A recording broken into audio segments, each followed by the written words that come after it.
You're listening to a 4x4 Radio Network podcast.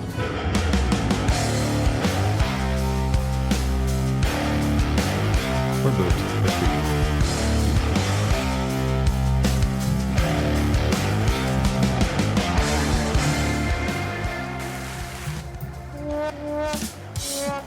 He's got buttons and I got springs. Yeah. Spring is in the air. Wait, no, it's fall. It's fall. Hi. Hey, Jeepers. Welcome to episode, you forgot to look it up, didn't you? I did, and it's 197. So your memory actually. I don't know. Hi, guys. While he's looking up what show it is, this is Kevin. You're listening to On the Trail with Kevin and Scott. It's one of those Jeep podcasty things, a couple of Jeepers. As I said, I'm Kevin. I'm the engineer. I'm the tech guy. I'm the guy who reads the instructions, uses the right tools, and most of the time follows the instructions. And if I'm not, I know I'm responsible for the results or the problems. And I am Scott. I'm the slapstick parts guy, furiously trying to get this thing to bring up the website to let you know that you are currently listening to show 197. I had it right. He was right. All right. Boom shakalaka. So with that, as I don't read retort French, I can Well, use you have under instruction. Well, yes. I mumble a lot and always remember to not forget to remember the intro or the outro. It was, don't forget, it's always up to you what you do to your Jeep. So do your research, read the instructions. And please follow them. Absolutely. Or be willing to accept the causes if it doesn't work right. Exactly. Kind of like me, like going, did he already say this already? Oh, well, it doesn't matter. But here we are, folks, and happy November 1st. Yeah, happy Halloween. I hope you had. Yes. To speak in Yoda. Oh, wait. This is a Jeep podcast. We're not that Toyota over here. No, not that kind of Yoda. Oh, actually, I'm hoping I had trouble speaking, Arrowhead, you having? Yes, I am. Yes, it's been a ride. It's been a day. I'm on 5 hours sleep. Kevin went to Mouseland last night, so it's been a fun afternoon. Actually, we are recording this not the day of, so it's not Halloween. I can promise you, we got this at least a few days ahead of time, so we are ahead of schedule. Very few, but yes, very few. So as always, we want to thank everybody for their text questions they asked, especially George and Paul. Thank you very much for saying thank you for the shout outs. Yeah.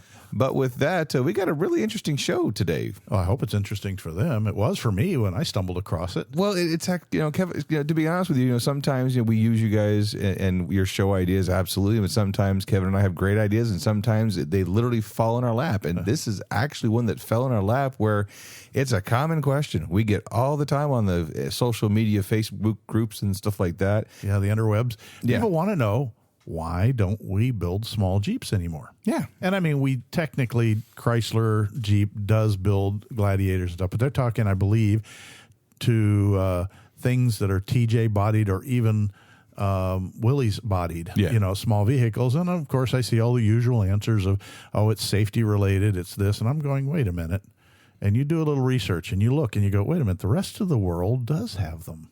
Mm-hmm. You can still buy gray market imported Asian vehicles, little dump trucks and pickups and van type things, and they're little 4-cylinder engines and very lightweight. They're actually very fuel economy wise very good. Right. Of course, they don't really have much in the way of crash safety.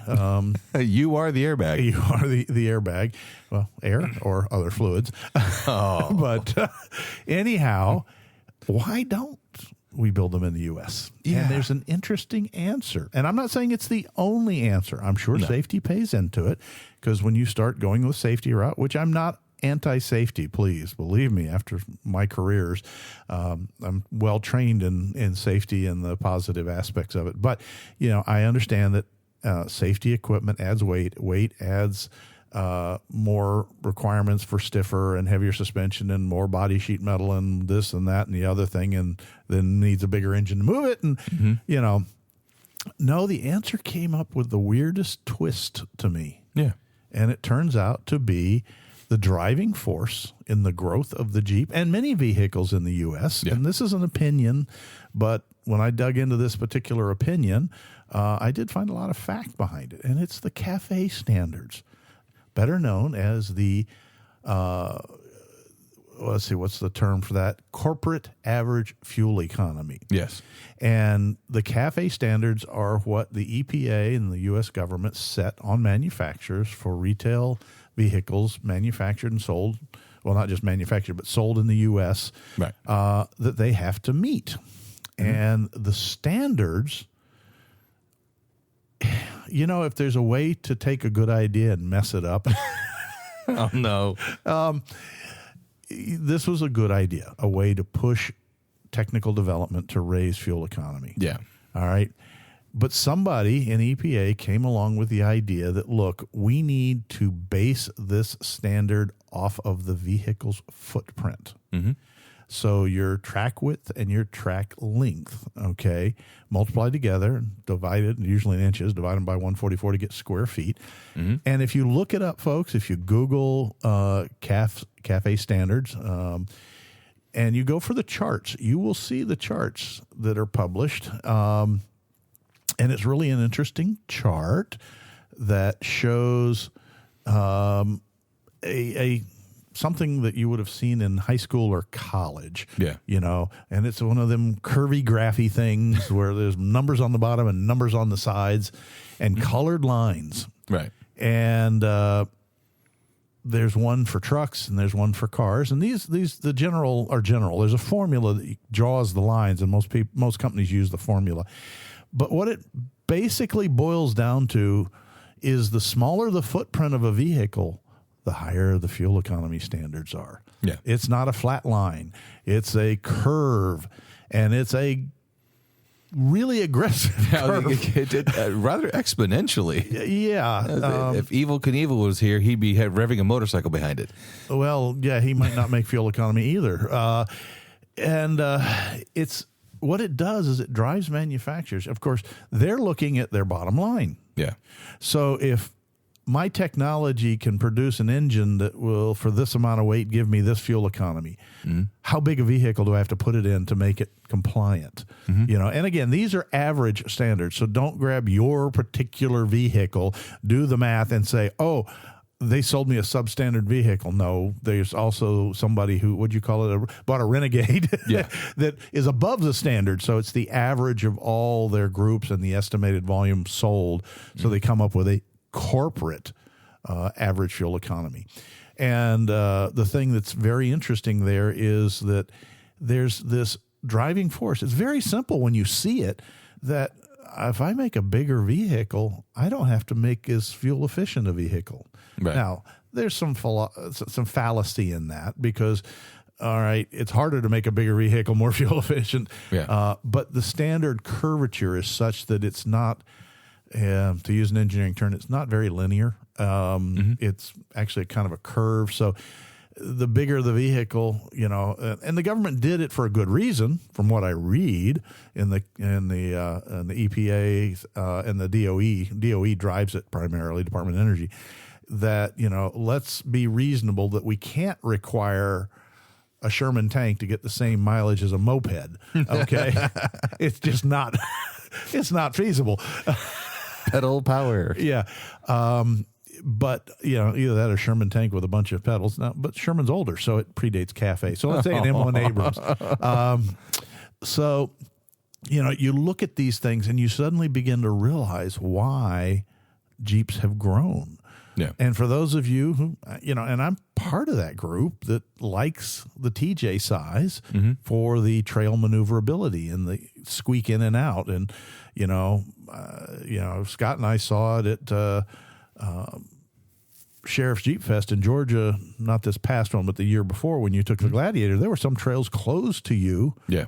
Because your wheelbase was too long. Yeah. People are, well, I'm just the same width as a JL and a JK, but no, it's the total length. It has to do with verticals, and when you make a turn, you got to get the rear wheels around just because you get the nose through.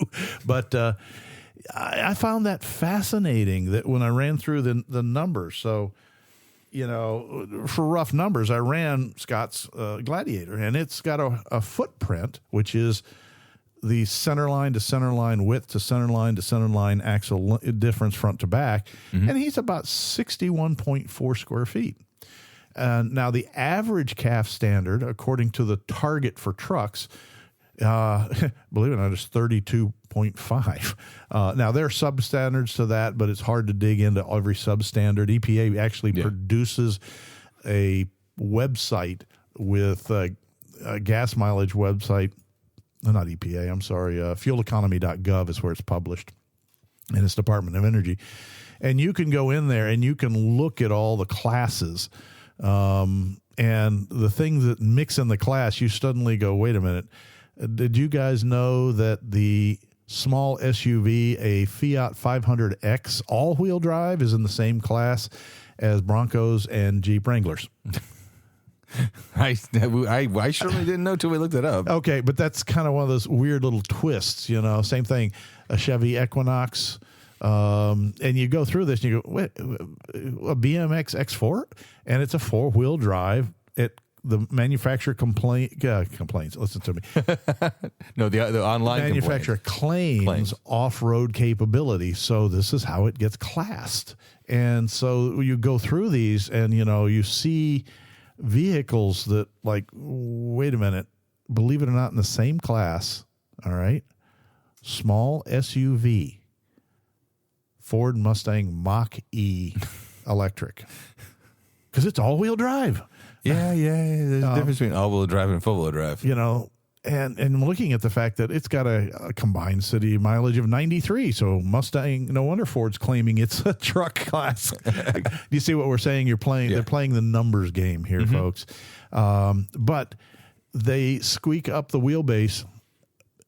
It maybe not solely due to the fuel economy standards, but that's got to be a big push, because you look at the CAF standards for small wheelbase trucks, like what the Willys would be, it'd be in the high 50s, low 60 miles per gallon.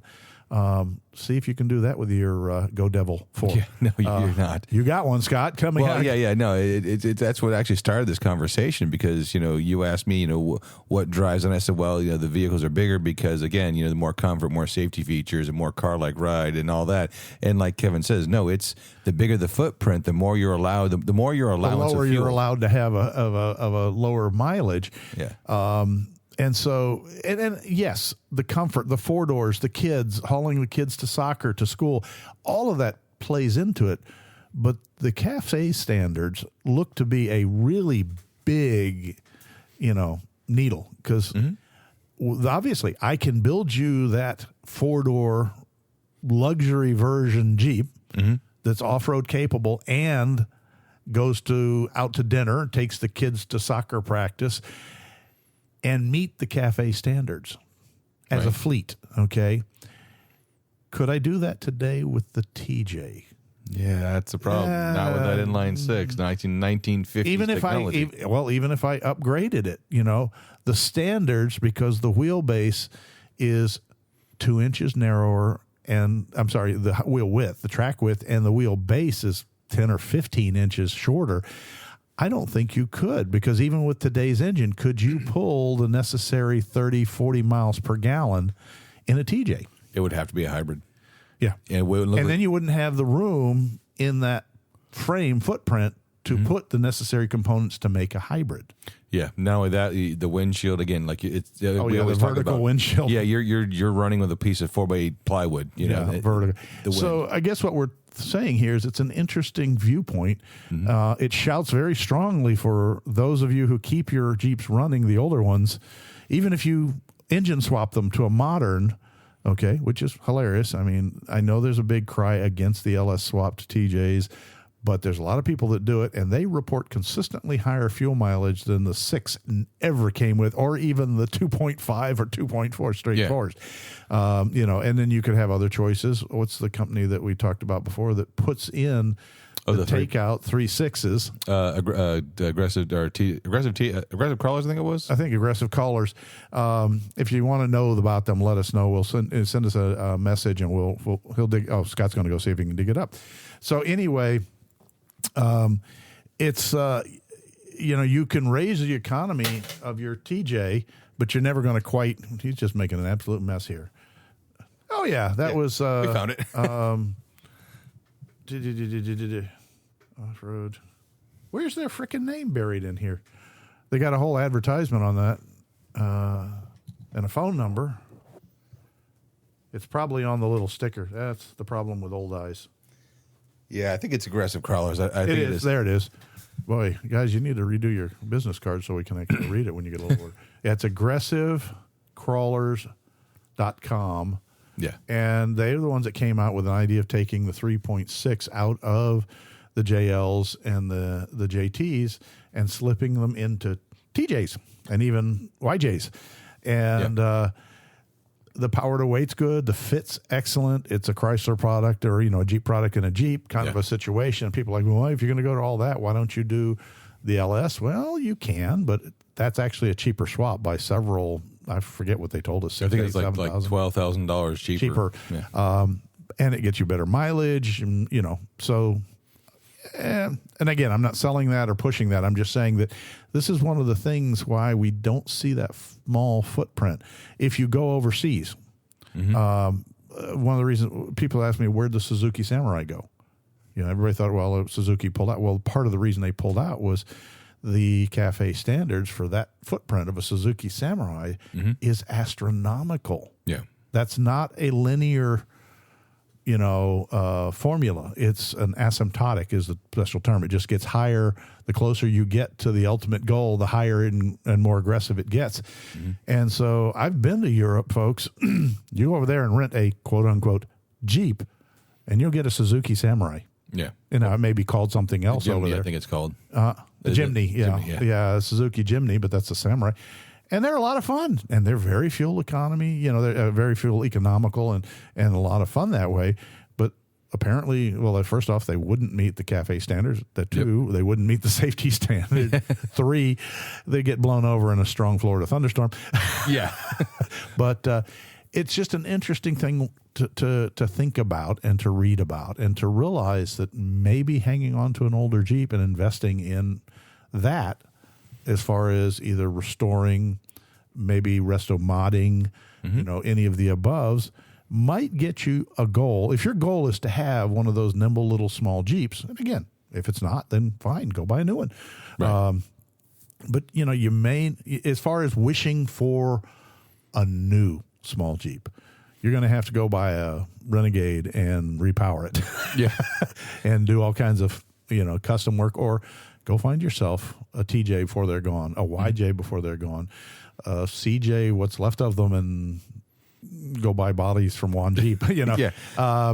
But because I don't think they're coming back. Personal opinion, folks, and I'd love to hear yours, but that's kind of where we are on it. It was an interesting learn that it's not necessarily because Jeep just wants to make the big ones to sell the soccer moms. Yeah, I'm sure that's a key selling point from the marketing side, but from the technical side, they got to be looking at these CAFE standards going, oh boy. Well, it's more than just the CAFE standards too. I mean, well, no, sorry. Let me back this up. Everyone always asks, well, why do they make the Jeep Renegade? Why do they make the Compass? Why do they make all these little small SUVs? And that actually betters the CAFE score so that you can have that Jeep Wrangler. So, it's a class standard average. It's an average fuel economy, not the individual. So if you've got one that's getting you 14 miles to gallon, get off the right foot. But still, that's okay. Yours is a loser for the other winners. That person driving the Renegade or the Compass or even the Grand Cherokee, they're keeping your Jeep on the road in a way. If you think about that. They're keeping it made. Yeah, they're keeping it made. So, because again, like Kevin and I were looking at by 2025, the fuel standard was what, like 34 miles to the gallon? 34 to 35 miles per gallon, and that's projected because, of course, they haven't enacted those yet. So you're going to keep seeing those mileage numbers going up, and what do they have to do? And 4XE is one of the ways they're doing it, okay? And the neat thing is even though they don't have to meet the CAFE standards, apparently all electric vehicles, if they are in the class, can count towards production of the total average. Yeah, and total average. That's what I'm sitting there looking at an electric. I forget which one it was, but it was 90 some miles per gallon. Yeah, it was a Ford E150 or something like that. Another weird thing is if you want to really just twist your brains and you go to fueleconomy.gov and go under class standards. I think there's a little block off to the right side at the header that when you pick your vehicles up, and it's search by EPA class size, and what you're going to find in your class will blow your mind. I know. Some of these things. Flat blow your. Now I'm going to go over here where the Wrangler is. This is the class that the Wrangler's in. It's called Fuel Economy of 2023 is the year I chose. Small SUV 4-wheel drive. Right. So there's your class, right?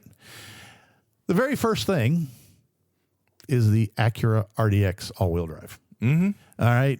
And you go down there and let me go to the weird ones. Well, they're not weird, but it's just, how about a 2023 BMW X4? Yeah. Okay, 6-cylinder, 3-speed automatic. It's in the class. Okay, this is the same class as your Wranglers, folks. Yeah. This is your competition. That's like the one Ford we saw. How about a 20? This one was good. I saw this one. Scott and I are just like floored. In the same class as your Wrangler, you'd expect the 2023 Ford Bronco, right? And it is there. Consistency. But how about a 2023 Fiat 500X all-wheel drive 4-cylinder? Yeah. That's in the same class. Yeah. Yeehaw. Okay. The one that blew my mind was the Ford one. The Mustang. Yeah, the Ford right Mach-E. here. I'm looking. There we are. 2023 Ford Mustang Mach-E all-wheel drive. 93 miles per gallon electric, estimated electric. But it's in the same class against your Wrangler.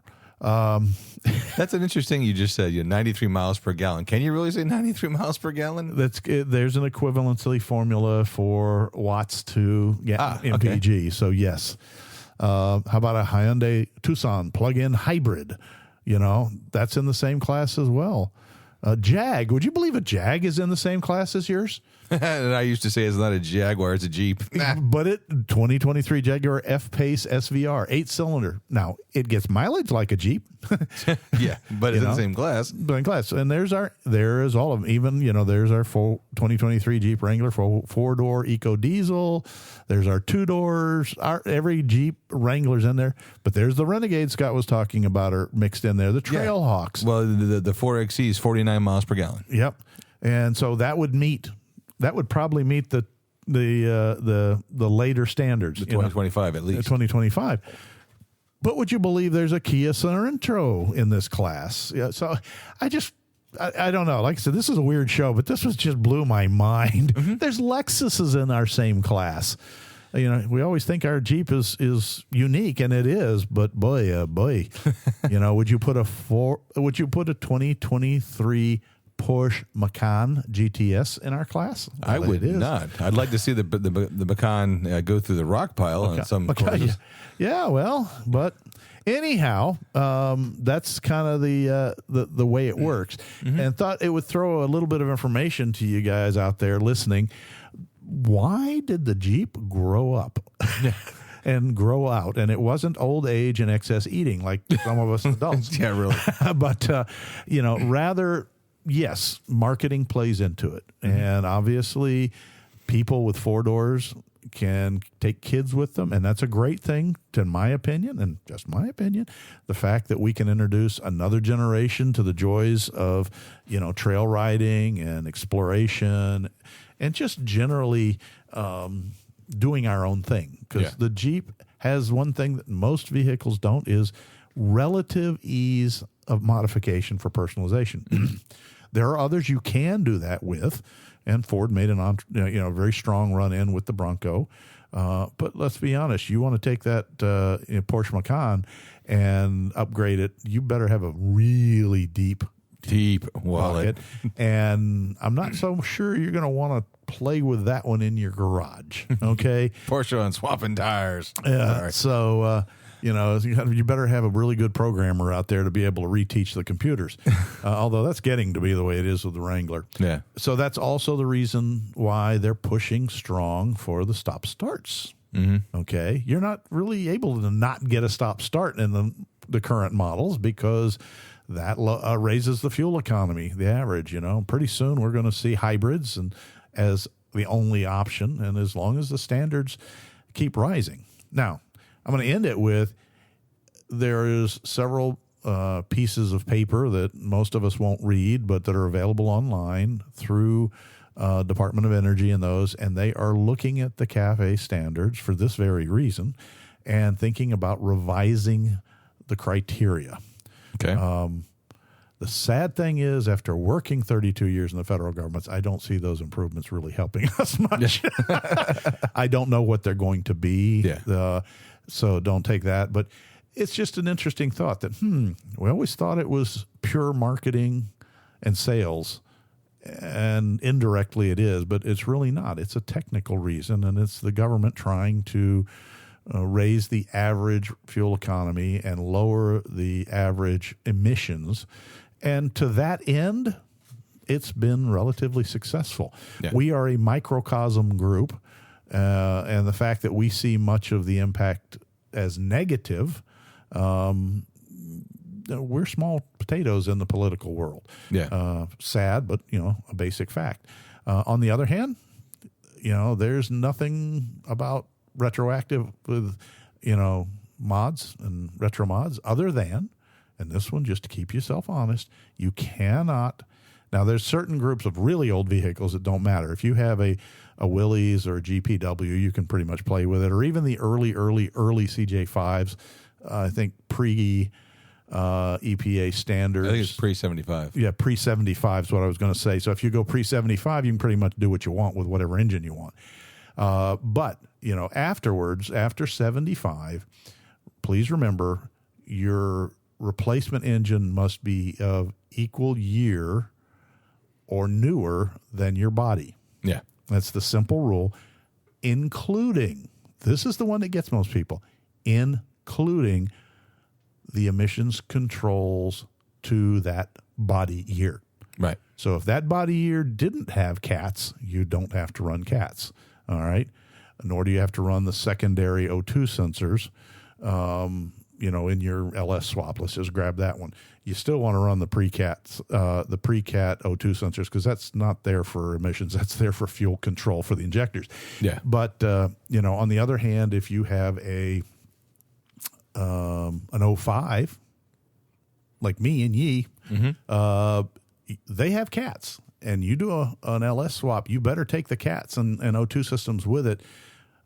You can get away with it if you're not in an inspection state, but if you're in an inspection state or you drive in an inspection state, because people don't realize that, you take your non-compliant vehicle for a trip and you get pulled over because, your vroom vroom's too loud, and they decide to ping you, you can get ticketed and your car can actually be impounded and you could be forced to tow it out of state. So if you're going to hot rod, like some of us do, hot rod legally.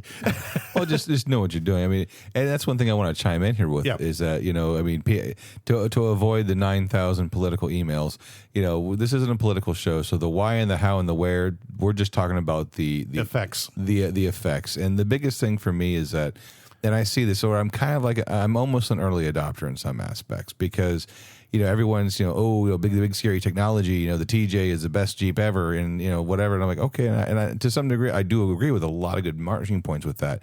But at the same time, it's like, okay, well, carbureted motors, for what they are, they're great. And I have one out there that's really finicky. Yeah, it's a pain in the arse to get started when it's been sitting. I'm not going to go there right now. Because you don't have an electric fuel pump.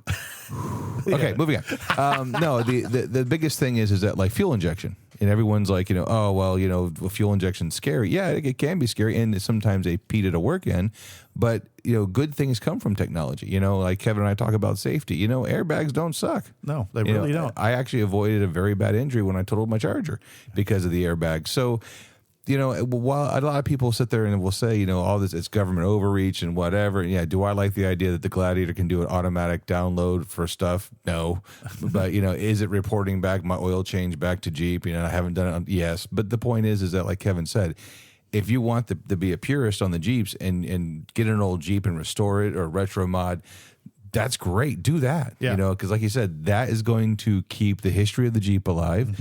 Make it your own, because that's what Jeep's all about. Yep. But the most important thing is like Kevin said, I remember, when I first cut my teeth and started delivering auto parts in 1994, I remember the signs on the wall saying, don't, if you don't, I won't make you pay I think it was like $15,000 in fines if you don't ask me to remove your catalytic converter. Yeah. And then again, were people in Florida putting, small block Chevys in their 91 YJs? Yeah. No emissions? Yeah. But again, that's, we don't have inspections down here at the time. Yeah. So, Kevin got a point where, you do it legally, because if you ever have to sell that vehicle, Yeah. They may take it to an inspection state or whatever. You just think about it a little bit, because the big picture is we all have to breathe the same air. Yeah. And from somebody who was alive during the bad years when we had inversion layers and polychromatic sunsets due to the chemicals in the air, this clean air that everybody takes for granted right now didn't exist before, courtesy of the emissions. So I will politically say emissions aren't bad, okay? And contrary to popular belief, catalytic converters do not steal power. They do not cause excess back pressure. They do not reduce fuel economy. Believe me, if Jeep could get better fuel economy out of an engine by putting a slightly larger, higher flow cat into their Jeep, they would have. Yeah. It is a post-combustion cleanup for that reason. Same thing on the diesels. Early cats, early emission systems, yes. The air injection pump stole fuel. That was probably the biggest one, running that air pump to do post-combustion air. But, currently the cats are high flow. They don't steal fuel economy. I mean, they don't take fuel economy, and they don't steal power. In fact, they make power because they let the engine run as raggedly close to 14.7 to 1 stoichiometric ratio as it possibly can. So, it's the tune, quite frankly, that they've dumbed it down to get the economy up. But having said that, you guys do what you want. I'm just trying to have the tech to help folks understand that you get pulled over by a state trooper, you get pulled over by the EPA. If the engine you swapped in is equal to the year of the chassis and has all the associated environmental controls of the chassis year. Now, it's nice. They could tell you engine year, but they don't. They say chassis year. You're good. Yeah. Okay? So, if you really want to go naked, go pre-75. Yeah. The other thing I'll tell you is you really, from 75 to about 90, don't go with the chassis year. Go with the engine year. Make it better than it was, because those years it was sucking, the Renex carburetor system and all that. But see, you do have that getaway. You can always go better. Yeah. I had a vehicle that I went in one time for an air check when I lived in Virginia that we had engine swapped and we had upgraded, and I put all the new stuff in and I took it in, and the guy went nuts. Took me an extra hour to get out of there because he kept thinking his machine was broken, because he's like, there is no way that thing can be that clean. Well, yeah, it can. It's not the same engine and emission system. It's one that's 10 years newer. Well, not only that, we all know how Kevin loves to have the right foot hammered down. So if he was smiles and enjoyed it, yeah, okay. So I'm willing to bet the seat of the pants dyno gave you a thumbs up with what you did. Oh, yeah. I don't. It ain't worth doing the mod if it doesn't make the seat happy. So you had another little technical tidbit on this show. I learned complete something. Shift, folks, away from cafe standards and stuff like that. No, and I want to make a why are we doing just joke, but never mind. I just did it. No, it's interesting because I learned two things today. One, not everything's a short. So when I told Kevin, hey, I want to discuss shorts, he's like, okay, they're short, and he explained the short to me, which in short term he may explain it here in a second. Well, I will. But the point is that I have a broken wire. But it was a question like, how, because again, typical Scott form. Yeah. Again, it's been about 3 months, and by me saying 3 months, it's been a year. I get out and I notice my one marker. Oh my God, it has been a year. I got out in my one the side marker light on the fender. Flare was out. I'm like, oh, so I tapped it and came back out. I'm like, oh, cool, fixed it. And got back in the Jeep and, drove down. And the next morning, get out, start the Jeep up, turn the lights on, lights up, tap it again. Okay, something wrong here. So day 5 of that, I started moving the wire, and now 3 months later, cough, I have to jiggle the wire a whole lot to get the light to come on. Well, I do have to ask you one question. Did you try changing the bulb? Yes. Okay, so I just want to make sure there wasn't the bulb filament. In between this, I changed out to the clear marker lamps and from the amber, and I put the clear or the amber bulb in there because that adds 5 horsepower. Yeah. But I did all that stuff in words. But anyways, so that's when I asked Kevin, I'm like, hey, how can I find my short? Yeah. And I'll turn it over to Kevin. At which point I looked at him and said, what do you mean a short? He just punched himself in the face with his knuckle for some reason. A little bit. No, I just found out I have half of a garlic bologna sandwich in my tooth all of a sudden. No, and I said, no, I had to jiggle the wire to get it to work. Okay, so you don't have a short. Folks, if you're going to have somebody help, I'll sidebar quickly. As a guy who does electrical on vehicles to help people out, please learn a little bit, just a little tiny bit of the lingo. Short is when power gets shorted to ground directly with no load, kind of goes zap, blows fuses. That's a open wire touching something that it shouldn't, okay? Or a circuitry that has fused together, blowing fuses. A lack of continuity or a broken wire is the simple term. Or something, I think it's a broken wire, is when something works and then doesn't, and then does when you jiggle it and doesn't. That means the electrical circuit is open, i.e. power can't flow, but it's not shorted to ground because it flows really well when it's shorted to the chassis or a ground wire or anything like that, and it blows a fuse. So anyhow, I said, well, you shake it? Yeah. I said, you can do it the correct way, which is look in a book, go and say, okay, there's the light. There's the turn signal blinker that it's coming out of. Where's the midpoint connector? You snap it open, you find out the wire color, and you put a meter on it, and you go, turn it on, and there's a meter going blink, blink, wink, wink, like your side marker would be. If it is, okay, we know we're good to that point. We snap it back together, we go to the next connector, and you get yourself down to the last section. Well, Scott's wiggle test kind of works, if you can get to it and wiggle. If you've changed the bulb, which is usually the one that's broken, it's an open circuit, and it's in this area, there's a quick and dirty little trick, and that is you have to open the loom up, which is just undoing the tape around the split loom and kind of pulling it back, and have some new tape. I like the fabric. Yeah, the fabric-based tape. What's it called? Tessa tape. Okay. The Tessa tape. That's what the manufacturers use, is something similar to the Tessa tape and the split loom. But that's a sidebar. And you're going to expose the wires. And what you need to do is look at the wiring diagram. Well, let's even skip that. Let's go the lowest tech possible. Is you pull the loom off a section of the wire where you shake it, and it works. And it doesn't work, okay? Well, you start shaking the individual wires to see if you can make it work or not work. Mm-hmm. And when you get to the wire that you shake and it doesn't work or does work, this is what I told him. I said, you kind of go and grab a section that's, maybe a foot long and gently pull on it. Right. And if you pull on it and it stops working, and if you kind of push on it, it starts. Or if you pull on it and it's a bungee cord. Copper wire doesn't stretch much. Yeah. I mean, you can stretch it and break it, but the idea is I'm not pulling like I'm trying to climb Mount Everest here. I'm giving a tug.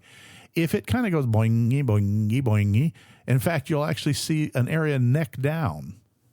All right. Like if you think of pulling on a pool noodle, it kind of gets narrow as you stretch it. Or a circus peanut. Well, that too. That's usually where the break is. And in fact, if you then kind of hold it and run your finger down it, you'll feel the bump out or the bump in, particularly on a break. It gets narrower. It has the wine glass waist kind of a look. Mm-hmm. And if it does, I told him I'd do the brutal. I kind of just go, oh, that looks like it's it. And I give it a good hard pull, and it goes, bump, because the vinyl insulation won't hold. and it'll come apart right at the break. And then you can strip it back and you can splice it back together as long as the green pus of corrosion hasn't run up the wire from having a break in it. Right. If it has, you got to chase back and get. Now, here's one. This is a pet peeve of mine, folks. And Scott laughed when he heard it, but don't go out there and get that piece of 16-gauge speaker wire and stick it into a 20-gauge low-voltage Because line. that's what I have a spool of in my tool chest. I know. Go to Amazon and buy one of they're $10 for an assortment of the little wires, little spools. It's in a nice box with a pull hole where you can, because His eyes twitching, folks. what it will do is it'll create a hard spot where that big wire and little wire meet, and you'll be very quickly broken again at that joint. Yeah. Because you have a heavy wire shaking and a little wire trying to hold it up, and it doesn't work real well. So try and at least match the gauge. Electricity doesn't care what color it is. Okay, I get that. It's nice if you can get the jacket color close. Yeah. But whatever. And then I'm not going to get into it. I don't care whether you want to crimp it or you want to use one of the solder joints or whether you want to use a low temperature solder joint, that are all the rage right now. All of them will work electrically. The problem is, again, you'll hear, and there's forum arguments to the nines on the interwebs about crimp versus solder versus low temperature solder. Oh, that one makes a hard joint, which is going to fatigue and break. Oh, no, this one makes a hard joint, which is going to fatigue and break. Well, you know what? They all make a hard joint. All right. That's the point. Solder makes a hard joint, but a crimp connector is a rigid piece of copper tubing that you smush the wires in, Yeah. and it makes a hard point between the connector to the wire. They all do, but that's where the protection on the outside comes into play. And what I have personally found, and this is just my opinion, works the best is to use a marine grade, which has the adhesive heat shrink, and run it out at least a half an inch to 3/4 of an inch on either side of the splice. Right. And then heat shrink it down, okay, till the adhesive, gushes out the end. Okay, what was the phrase term I used? Gooze. Yes. Gooze. That's a phrase that was given to me by the electricians who said, yeah, we heat it till it goozes. And you're like, what? He says, it's the goop and it oozes out the ends. And that actually creates not only a watertight bond, the adhesive bonds to the insulation on both sides of the repair so that the insulation can't be pulled out. And two, you've got the hard knot in the middle, which is either your crimp or your solder or your soldered crimp or whatever, low temperature solder, high temperature, it's still harder than the copper. And then you have a transition area of the flexible, but not as flexible as the wire, but more flexible than the hard crimp, heat shrink. Right. That's bonded, and then you make the transition to the regular wire. And the neat thing about the ooze out, or goose as we call it, is if you look at it up close, it's kind of got a rounded texture, whereas the heat shrink is cut off square and has a sharp texture at the end, a very blunt 90-degree cut. The ooze comes out and forms a little cone shape. Okay. If you look close, it's kind of like a little ball of the ooze out after it hardens. And that's like a flex strain relief. And that's why those repairs last forever, basically, unless you leave them just hang there bouncing, Then you go ahead and re-secure everything in its wire loom and or tape. And here's a little short one, and I should do a video on this, but the secret for split loom is before you put it on, you take a piece of regular tape, vinyl 3M33 or something equivalent, and you put a couple wraps at the wire right at the end where you want the split loom to fit. Then snap your split loom on, but slide it up over the tape tab so that the tab of tape comes out through the split. And then proceed to wrap it around the split loom a couple of times tight. Then the split loom won't slide down the wire. Cool. All right. Hope that mental picture gets you there. So you're doing a couple wraps around the wire, split loom so that the slit goes over the piece of tape sticking out. Do a couple wraps around the split loom, and you can wrap around the end to close it off, to taper down over the wire. But you're not relying then on just the adhesion between the wraps to, over the end of the tape. You've actually got it. I can't claim to have, I can't claim to have invented that. I discovered that pulling apart looms from the factory. That's the way the factories do it. And that's why they stay around. And that's why when the tape finally gets hot enough and peels away onto the engine compartment, then you see all of the split loom sliding all over the place. Or in the case of Jeeps, crumbling into powder. Yeah. It crumbles to dust like a vampire seeing the sunlight. Yeah, well, that's one of the things that, if you've listened to the shows on Electro before, you'll know. And you'll see something missing if you know what you're looking for in most of the ones that come from Chrysler Jeep. Split loom in plain black is low temperature. Yeah. High temperature is gray striped. Try and find a gray stripe under any TJ's hood. You won't find it. Well, you will on mine now. Retrofit City. Retro mod. And then there are other colors that mean other things. I think ultra high temperature is either orange or red stripe. And those are the ones that I guess are certified for jet engines. I don't know, but the stuff, I looked it up. It's horrendously expensive if you can find it. So it'd almost be good for a TJ. Yeah, for a TJ, for an engine compartment. But anyhow, so, you can trace a wire with a little bit of thought process. Mm-hmm. It's better if you have access to a service manual. And I will tell you up to 2007, so up through 6, you can find the service manuals on WranglerForum.com. They have a board that they've got them stored on, and people upload them as they get them. So you have no excuse. You can get them, and you can get them for free. Mm-hmm. And take a minute and figure out how they're really not that hard to read, because there's a table of contents section, and that takes you to a section like electrical, which on all of the Chrysler packages is 8W wiring, so 8W, and that has that has another table of contents, mm-hmm. and you can go, exterior lighting. Let me go. Those pages. Go to those pages. Mm-hmm. There's a picture, and it's got all these lines, but you see, there is my driver or passenger's side marker light. Looky there. It's got 3 wires coming out of it. I see the 3 lines. There's the color of the wires. This is where they go. You can suddenly go, okay, so this is all I open. So that's the wire I need. That's the turn signal. Right. That's the wire I need. That's the side marker signal. That's the, okay. People think, oh my God, I can't believe you do wiring. No, I read. Yeah. That's the mysticism, That's the mysticism. So, anywho, I think we've kind of gone really about as weird as we've ever gone. Well, and that's one of the things, like again, in the sea of, 1 tons and 40s, and V8 swaps, sometimes getting these answers like the K standards, how to chase down your own little, wiring glitch, for lack of better terms. Yeah. These are things that, we find it kind of stepping outside. Like, I actually did the oil change for the Baxter oil filter adapter. Oh, yeah, you were going to tell me about that. Yeah, and I actually did a video for it. Oh. So I got to get off my fanny and get that thing uploaded.